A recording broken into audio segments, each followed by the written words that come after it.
Level was pronounced dead at the scene. "It was a relief," says Keller. "Some kids actually cheered, which I think is kind of wrong. But I guess I can understand why they did it. It was really scary." Leftman's participation in the shooting is under investigation with Garvin County Police.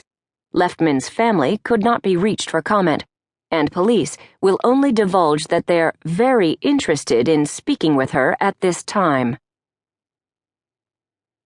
After I ignored the third snooze alarm, my mom started pounding on my door, trying to get me out of bed. Just like any other morning. Only this morning wasn't just any other morning. This was the morning I was supposed to pick myself up and get on with my life. But I guess with moms, old habits die hard. If the snooze alarm doesn't do the trick, you start pounding and yelling, whatever kind of morning it is. Instead of just yelling at me, though, she started getting that scared, quavery sound in her voice that she'd had so often lately. The one that said she wasn't sure if I was just being difficult, or if she should be ready to call 911.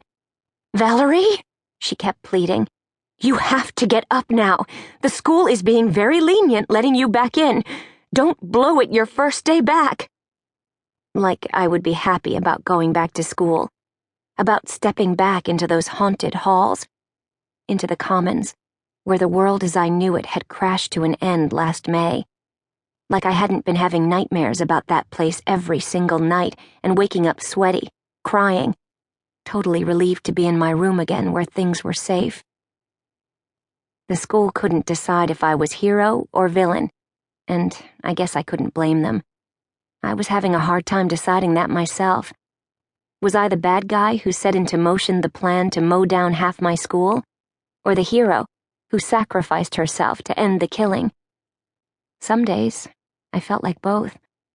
Some days, I felt like neither. It was all so complicated. The school board did try to hold some ceremony for me early in the summer, which was crazy. I didn't mean to be a hero. I wasn't even thinking when I jumped in between Nick and Jessica. It's certainly not like I thought, here's my chance to save the girl who used to laugh at me and call me Sister Death and get myself shot in the process. By all accounts, it was a heroic thing to do. But in my case, well, nobody was really sure. I refused to go to the ceremony. Told Mom my leg was hurting too much, and I needed some sleep. And besides, it was a stupid idea anyway. It was just like the school, I told her, to do something totally lame like that. I wouldn't go to something so dumb if you paid me, I said. But the truth was, I was scared of going to the ceremony. I was scared of facing all those people, afraid they'd all believed everything they'd read about me in the newspaper and seen about me on TV, that I'd been a murderer, that I'd see it in their eyes. You should have committed suicide just like him. Even if they didn't say it out loud. Or worse, that they'd make me out to be someone brave and selfless, which would only make me feel more awful than I already did, given that it was my boyfriend who killed all those kids, and apparently, I made him think I wanted them dead too.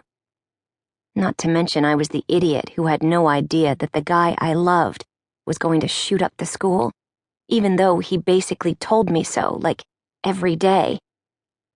But every time I opened my mouth to tell Mom those things, all that came out was, "It's so lame. I wouldn't go to something so dumb if you paid me." Guess old habits die hard for everyone. Mr. Angerson, the principal, ended up coming to our house that night instead. He sat at my kitchen table and talked to my mom about, I don't know, God, destiny, trauma, whatever. Waiting around, I'm sure, for me to come out of my room and smile and tell him how proud I was of my school, and how I was more than happy to serve as a human sacrifice for Miss Perfect Jessica Campbell. Maybe he was waiting for me to apologize, too, which I would do if I could figure out how. But so far, I hadn't come up with words big enough for something this hard.